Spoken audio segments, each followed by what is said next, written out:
ISL season 11-এর 20 নম্বর ম্যাচে Punjab FC দলকে ঘরের মাঠে 3-0 গোলে হারিয়ে প্রথম দল হিসেবে আইএসএলের টপ 6-এ কোয়ালিফাই করে গেল মোহনবাগান দল। হ্যাঁ, মোহনবাগান দল কিন্তু 43 পয়েন্টে ছিল 19 ম্যাচ খেলে, সেখানে আর একটা পয়েন্ট পেয়ে গেলেই মোহনবাগান দল কোয়ালিফাই করে যেতে পারতো বা করে যেত। সেইখান থেকে দাঁড়িয়ে পুরো 3টে পয়েন্ট তুলে নিয়ে 20 নম্বর ম্যাচে প্রথম আইএসএলের দল হিসেবে এই বছর টপ 6-এ কোয়ালিফাই করলো এবং 1 নম্বর জায়গাটাকে ধরে রাখলো, প্লাস 46 পয়েন্ট 20 ম্যাচে তুলে নিতে পারলো বা তুলে নিল মোহনবাগান দল। দুর্ধর্ষ ম্যাচ, ফ্যান্টাস্টিক একটা ম্যাচ কিন্তু উপহার আমাদের কাছে দিয়েছে।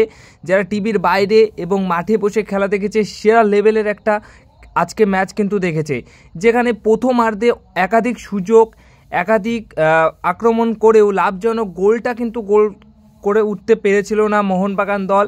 কিন্তু সেকেন্ড হাফে একদম খেলা পুরো ঘুরিয়ে দিয়েছে। সেকেন্ড হাফে যে মোহনবাগান দল কতটা ভয়ানক হতে পারে সেটা কিন্তু আজকের ম্যাচ না দেখলে হয়তো বুঝতে পারবে না। গুরুত্বপূর্ণ ম্যাচে ম্যাকলায়ন কিভাবে গোল করতে পারে সেটা কিন্তু বুঝিয়ে দিল। গোল তো আসছিল নাই, কিন্তু 56 মিনিটের মাথায় ম্যাকলায়ন প্রথম গোলটা করে। দেখো, ওই পরিস্থিতির আগে কিন্তু পাঞ্জাব এফসি দল একটা সহজ সুযোগ পায়, যেখানে সেইখান থেকে তারপর গিয়ে দীপেন্দু একটা বল নিজে ডিপেন্ড করার পর তারপর সামনের দিকে এসে একটা ক্রস রাখে বা একটা ভালো অ্যাসিস্ট রাখে ম্যাকলায়নের উদ্দেশ্যে বক্সের ভিতর। সেখান থেকেই ম্যাকলায়ন একদম বলটা নামিয়েই ফিনিশ করে দেয়।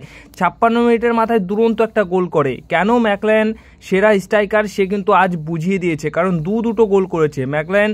56 মিনিটের মাথায় একটা গোল করে আর 90 মিনিটের মাথায় শেষের দিকে জেসন কামিংস নামার পর জেসন কামিংসের অ্যাসিস্ট থেকে একটা গোল করে। লাস্টের গোলটা তো কিছু বলার নেই, রবি কুমার এবং আশিস প্রধানের ভুলের কারণেই ম্যাকলায়ন গোল করতে পেরেছে এবং জেসন কামিংস সেই বলটা যদি অ্যাটাক না করতো বা চাপ প্রয়োগ না করতো, হয়তো সেখানে সেই ভুল পাসটা নাও করতে পারতো, কিন্তু চাপ প্রয়োগ করেছে, যার কারণেই ভুল পাস করেছে রবি কুমার এবং আশিস প্রধান।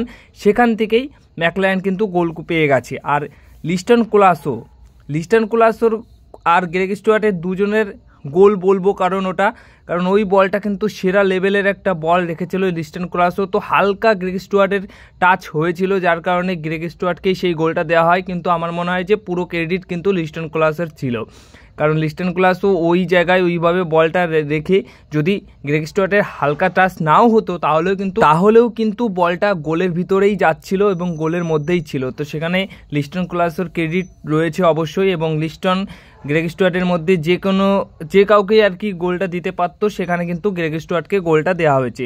তো সব মিলিয়ে সেরা একটা ম্যাচ কিন্তু উপভোগ করেছি আমরা। তো এই মরশুমটা কিন্তু মোহনবাগান দলের জন্য একটা স্বপ্নের মরশুম। সেরা দল আর সেরা পারফরমেন্স কিন্তু মোহনবাগান দল করে চলেছে। আর আজকের ম্যাচে তো অবশ্যই কথা বলতে হবে দীপেন্দু বিশ্বাসকে নিয়ে। দীপেন্দু বিশ্বাস মোটামুটি সবার মতে এটাই হবে যে ম্যাচের সেরা কিন্তু দীপেন্দু বিশ্বাস। অনেক জায়গায় অনেক পরিস্থিতিতে সে কিন্তু রক্ষণে সামাল দিয়েছে, প্লাস আজকে একটা অ্যাসিস্টও করেছে। আর মোটামুটি সব প্লেয়ারই কিন্তু আজকে ভালো খেলেছে, শুধু সাহাল আব্দুল সামাদ কিন্তু একটু চোট পেয়ে গেছে। তাছাড়া অ্যালবাতো রদ্রিগেজ সব জায়গায় কিন্তু ভালো খেলেছে। যে পজিশনে যে প্লেয়ার খেলছিল সবাই কিন্তু আজকে ভালো খেলেছে, কেউ কিন্তু নিরাশ করেনি। আর এইরকমই ম্যাচ আমরা উপভোগ করতে চাই, এইরকমই ম্যাচ আমরা চাই যে এরকমই খেলুক। আর গুরুত্বপূর্ণ ম্যাচে কিভাবে ম্যাকলায়ন গোল করতে হয় সেটা কিন্তু খুবই ভালো করে জানে। ম্যাকলায়ন কেন ভালো প্লেয়ার, বড় প্লেয়ার, সেটা কিন্তু সে বুঝিয়ে দিল। তাই যে কোনো প্লেয়ারের জন্য অবশ্যই একটু ধৈর্য রাখো, সব প্লেয়ারই কিন্তু ভালো খেলবে। ম্যাকলায়ন নতুন এসেছে, তাই একটু সময় লাগছে, হয়তো পরের বছর এর থেকেও বেটার খেলবে।